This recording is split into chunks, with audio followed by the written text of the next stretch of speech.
be a great segue for Seth when he's doing mindfulness. So I just pulled up some Yes. research in mindfulness and brain. So Seth, hopefully that kind of, leads into your, I'm looking forward to your mindfulness training, Anas. Um, so I just thought I'll, start with a brief overview of just like few slides on does learning music or learning how to chant in Sanskrit, which also has been replicated in chanting in Latin. So there is nothing unique about Sanskrit. You learn a dead language, you learn another dead language. It seems it's very similar, I but know. but at least from my research perspective, I can limit my findings to this. So we have studied whether learning music, learning Bhagavad Gita, and I haven't done research in meditation, but I thought since Seth is going to talk about mindfulness, I'll pull up a couple of my friends' slides who do research on meditation and brain, influence our memory and brain. So we'll just quickly go over it. And hey, everybody, please ask me questions if you have any questions.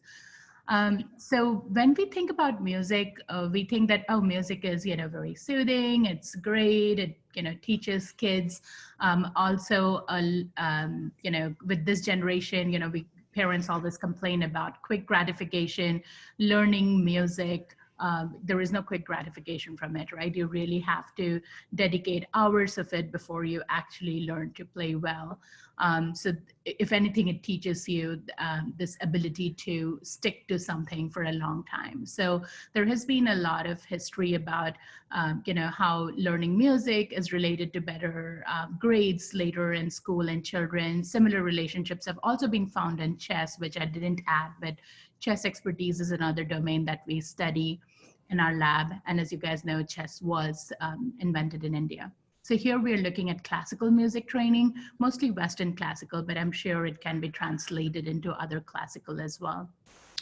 So the unique aspects of musical training is that it's very, very multisensory, right? You need auditory, you need sensory motor, especially if you're playing piano or violin, visual notation transformation, particularly if you're learning Western classical. I mean, as my son would say, I just can't read music. It's like learning a fourth language for me. And then, of course, the processing speed and attention. So the kids who are really good at music really are focusing a lot of attention and are able to also process quickly. Intense practice for learning, as I said, and the early age of acquisition and how long you've been training is one of the predictors of how well you will become an expert in music. And of course, musical training also allows you to have a corrective auditory feedback. So for many of us who were trained in Indian classical, who just cannot read Western classical music, we can still listen to music and say, okay, this does not sound right. The note was off. We might not be able to write it, but we can say, hey, the note was off, the tal was off, the rhythm was off. So you get practice on corrective auditive feedback. So given all these, domains that music engages so many domains, there have been research curious about what are the effects of music on child's brain and cognitive development. So I thought I'll show you this really cool set of studies that were done in 2005. So one of the early studies where they looked at fMRI. So you're inside the scanner, MRI magnet, and you're listening to auditory notes. And you have to make a discrimination whether the melody that you heard now is different from the melody you heard before. They found that if you look at the fMRI for musicians versus non-musicians, you see far greater engagement of memory regions and auditory regions in the musicians. And these are all 9 to 11-year-olds. So they were looking at young children who are still early phase of learning. So they're not like experts in that sense. If you look at here, it's again, these are adult data on non-musicians and musicians. And you can see in adults, you have a bit bigger expansion in non-musician compared to children. So this is the same region of the brain that you see here. But, so you see children engaging a little less, the adults are engaging a little bit more, especially spatial areas of the brain. But if you look at the musicians, they are also engaging more areas of the brain. So we do see that with age comes expertise, and that's engaging more regions of the brain. So this was pretty cool. And this is what we did in our lab. So we are actually in process of publishing the study. So we had people in the scanner, adults who were experts in music, either less than 3 years of musical experience or more than 3 years of classical music experience. And we had them be in the scanner, and they had to do this very auditory discrimination task in their memory. The musical notes were constantly being played, and they had to say whether the musical note that they hear, the melody that they hear, is same as two melodies before, or three melodies before, or four melodies before. It's a pretty tough task, and most people would think it's an only auditory area of the brain which would be responsible for music memory. But what we see here is actually not auditory area. It's actually the spatial area of the brain. And the more years of music training you have, the more you activate this brain region. So the x-axis is years of music training, and the y-axis is how much you're activating this region. So we think that, and I'll skip over this slide, so I'll just go to the conclusion. We think that this brain region could represent the topographical form of music melody, which musicians are able to engage. So what happens is that the more years of practice of music, you don't just think of music as auditory note, you actually think of how spatially or how topographically the music is represented. So you're engaging different regions of the brain. So you're saying, is it okay to ask? Yeah, no, please, So yeah. you're saying, while this is such an interesting diagram, and you're saying that just by music, it just doesn't activate one corner or one area of Yeah. the sensory, corner, but Yeah. it does affect overall. Yeah, so this is not even sensory region of the brain. This is actually parietal region of the brain. So if you ask me where are the keys of my house, and if I search for in the room for the keys, this would be the kind of brain region that would activate. Oh, So okay. it's a very spatial region of the brain, Wow. suggesting that more expertise you have in music, you're actually not using, when you're determining whether the melodies are same or not, when you're determining that these two melodies are same, you Right, actually tend to activate more of this topographical region of the right, brain, right, the right. auditory region of the brain. Both experts and non-experts are activating the auditory region of the brain, but the experts are using additional region of the brain to make a better discrimination between the melodies that they've heard before versus the melodies that are very similar, but they're not the same. So, Wow. yeah. Interesting. Thanks. So what is interesting is that in addition to it, the experts also use a memory region of the brain, which is shown in the teal. So I'm showing you a revolving brain because these are called what we say glass brain when we represent it. So that way you can see, where the region is. And so this is the teal area is the memory region of the brain. And that activates when it's very difficult to distinguish between two melodies that are very closely matching.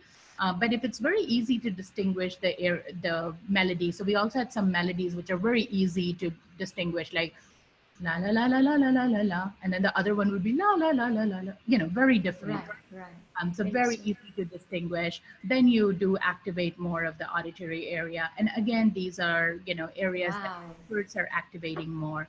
The more years of expertise, the more you activate this brain region. Wow.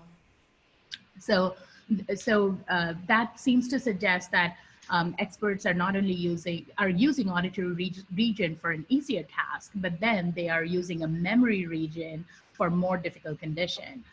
This kind of difference is not showing up in non-experts. So, just thought that that could be interesting. Any questions on the music before I go to a couple of slides on Bhagavad Gita study that we've been doing? Do you have any questions? So there have been also studies where they have shown that people with greater musical expertise are also better in visual tasks, um, visual attention tasks. They're faster in processing speed, but those are not necessarily all brain data. So I just thought that, who doesn't like cool brain data? Yes, So pretty of pictures. course. so That's so true. we do see enhanced advantage on other domains as well. But this helps us allow understand what mechanisms the experts might be using which is different than what, rest of us who are non-experts are using. Right, right, right. So it kind of shows the plasticity of the brain, that the brain is very adaptable and can, with years of experience, we switch different regions, take on the expertise domains, and it allows us to know that which regions are involved in this expertise. And is that your, has that been your study all these years? No, this is a new domain. Yeah. So Okay, okay. most of my studies are memory and Alzheimer's disease. Oh, And okay. and in my lab, I basically mostly program video games or do a lot of physical fitness Ooh, wow. study. Yeah. So I love programming video games, and we basically have older adults play those video games for 2 months, and then we look at their brain before and after. Right. We always have a control group which is doing something else. Wow. Um, so Okay. it's doing word puzzles or things that usually older adults are good at, and they Wow. don't see a change.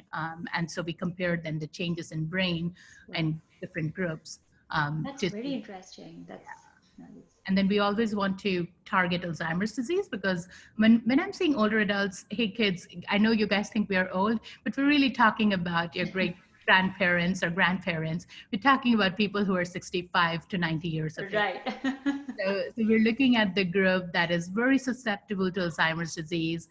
And you know the old story that old dogs don't learn new tricks? That's a completely false adage. That's not a good proverb. In fact, we learn new tricks even when we are old. It's just that we are slower to learn it.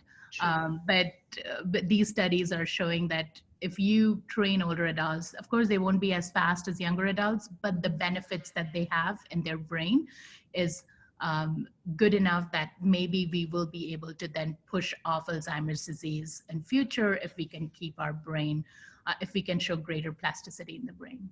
Right. Wow. Wow. This is impressive.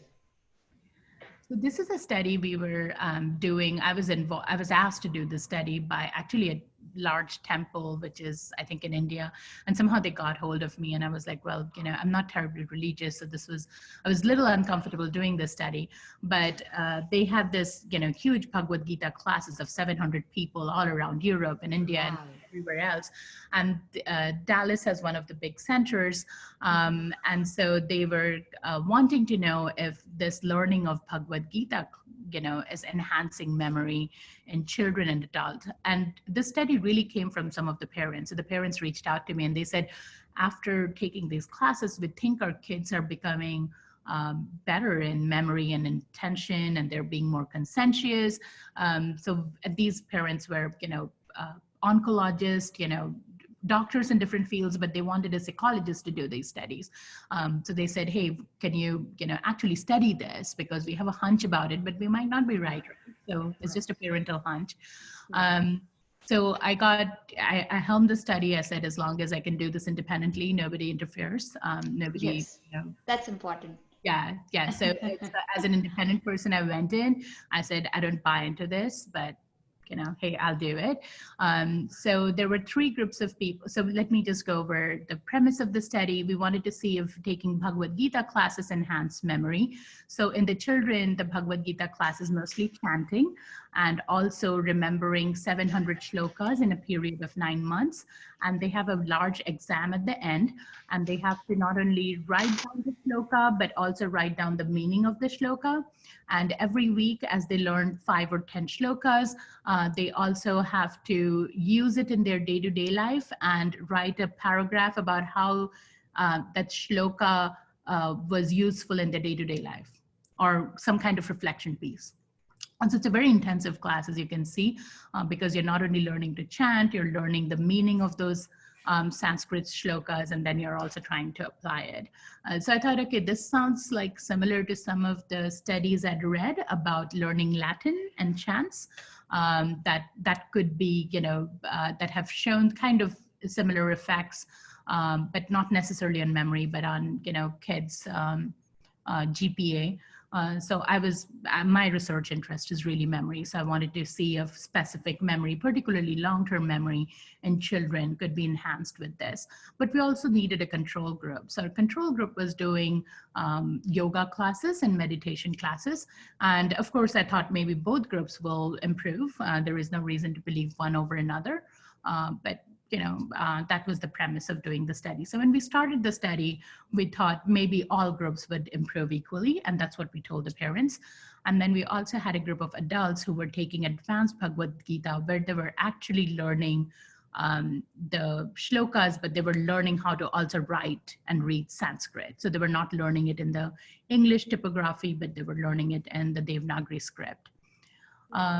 And we also wanted to see if there was an effect on well-being, so psychosocial well-being. So maybe I was thinking maybe taking this very tough class would actually be detrimental for the well-being, who knows? But you can also see that it can make you more confident and more autonomous and more proud of yourself and your culture. So it could go either way. And so there are 3 groups of participants. We have, this is in Dallas site only. We have a control group, we call it, which is taking the yoga and meditation, matched age group of the Bhagavad Gita child, which is learning the Bhagavad Gita, and then the Bhagavad Gita adult. So it's a longitudinal study, and we have 3 visits, but due to COVID, we couldn't do a 3rd visit. The 3rd visit is happening online for that reason. But we had 2 longitudinal visits separated by 3.5 months. So the first visit was close to the beginning of them starting the classes. So that was in September. And then the second visit was somewhere around in February. And as I said, we looked at cognition. We were interested in learning, long-term memory, and how good are you at focusing attention to the target and ignoring distractors. We also looked at some measures of well-being as well as self-efficacy. So I'll just show one result, and that's the long-term memory. So this is learning and memory. So this is the difference from visit 2 to visit 1. So this is showing how much gain you had at visit 2 compared to your baseline measure, which is visit 1. And you can see all the 3 groups improved in long-term memory, right? So in 3.5 months, all the 3 groups improved. So that's great. So whether you are the yoga class, yoga meditation class, or the Bhagavad Gita child or the Bhagavad Gita adult, all of them showed an improvement. But what is important to note is that the Bhagavad Gita child and the Bhagavad Gita adult improved significantly more than the meditation yoga group and the long-term memory. And what is interesting is that the extent of their improvement was same. So the Bhagavad Gita child actually improved to the same degree as Bhagavad Gita adult. So that is pretty impressive, given that these are, 8 to 13 years age children, whereas the adults were 35 to 50 years of age. So it's a parent-child study that we did. Any questions about that?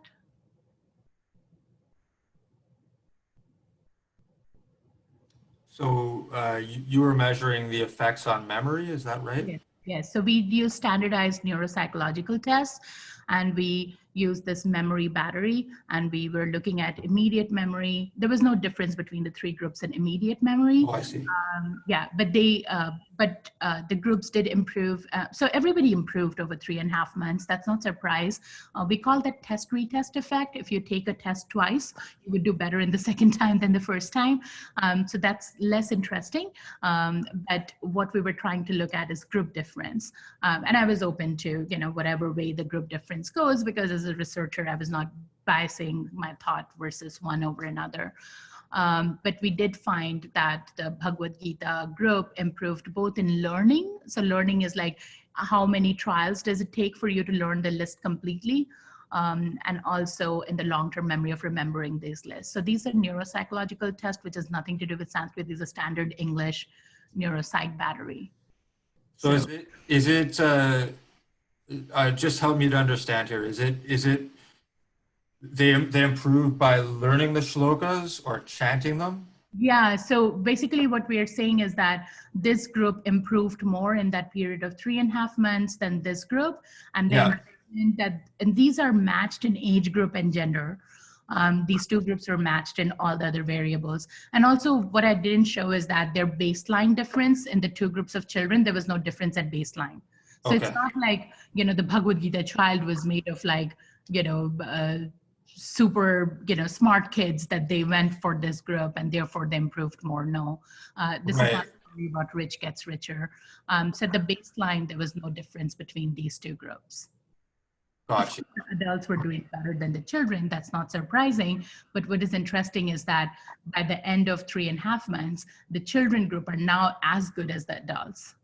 The maximum score you can get is 15 in this. So everybody had a ceiling effect for these two groups. Okay.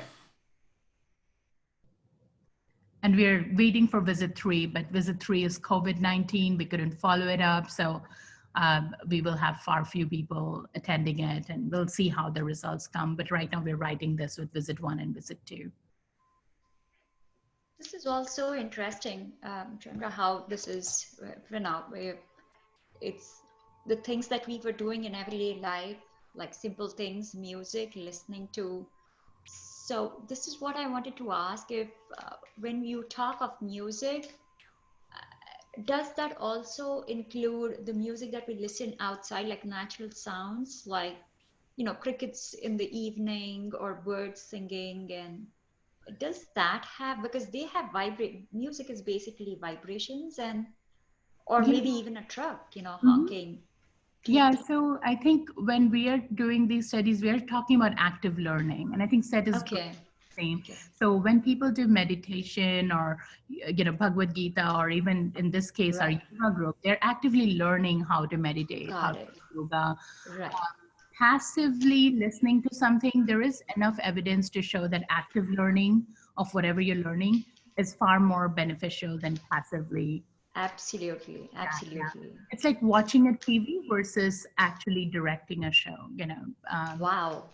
That's so nicely put over there. Yeah. So the music expertise is really like kids who were actively learning. And what I didn't say in the music study is that the age range was 18 to 25. So these were college students in University of Illinois who just had less than 3 years of musical experience, or 3 to 18 years of musical experience. Great. Yeah. And they were all classical music. So again, it's important to understand there are a lot of studies that are trying to now focus on vocal versus instrumental and blah, blah, blah. We just focused on people who were playing either violin or piano. Right. We didn't have vocalists, because when you learn instrumentation, you actually learn the spatial and the processing speed, and that plays a critical role. Right.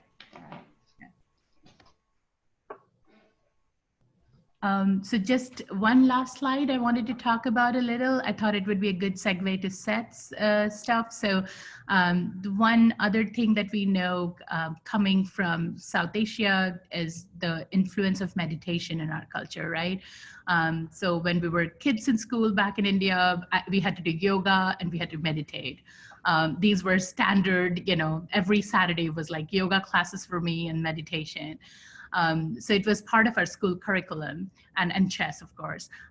So and in this country, you might not hear the word meditation, but you would hear the word mindfulness, which is very, which is coming from the same roots. And as you know, there are different forms of meditation and so forth. There is no form A or form B that is right. But the idea is that many studies have been conducted on looking at these randomized control trials, which is similar to the idea I was talking about, the video game training, where we have people go through a period of 2 months of training. We randomly assign people into 2 groups, and we make sure that at the baseline they're performing at the same level before we randomly assign them. So these are the training studies that are done with the similar idea. They're all randomized control trial where people are depressed patients were randomly assigned to the mindfulness/meditation training group, or they were not assigned to do anything. I mean, they were just, taking their pills and, not doing the mindfulness training. And so these are the links, and I would, this is a 2018 study done by some of my colleagues at Mass General Hospital.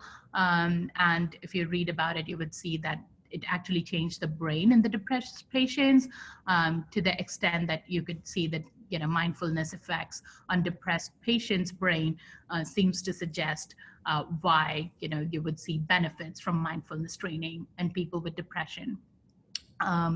There is also a colleague of mine who is of Indian origin, who is an Indian as well, Indian American, so Ruchika Prakash. She was from UFI as well. She was in Beckman Institute as a grad student when I was doing postdoc, and she's at Ohio State now, and she studies multiple sclerosis, and she has been doing a lot of mindfulness training on patients with multiple sclerosis. So as you guys know, if you don't know, multiple sclerosis is a debilitating disease. It's constant tear down of white matter in your brain and in your nerves. So eventually you barely can move. You can't, because you don't have transmission of electrical signal from one neuron to another. It's slowed down because of the breakage of your myelin sheaths. And so it's a very debilitating disease, very painful disease. But what she has found in 2020 in a recent study, that patients who underwent the mindfulness training actually were performing better on cognitive tasks and reported less pain with multiple sclerosis than people who did not undergo mindfulness training. And I really like this phrase she said, that anyone can use mindfulness, even individuals with limited mobility, who often find other training techniques like exercise training to be more challenging. And that's the benefit of, that's the same argument we make with our video game training and other types of training, that you can just sit on your desk, you can sit in one place, and you don't have to go out, you don't have to run. If you have mobility issues, there are many groups that can't do exercise training, even though we know that effects of exercise on brain is huge. But mindfulness is more appealing to people with frailty, such as older adults or people with multiple sclerosis, or a lot of groups of people who can't exercise.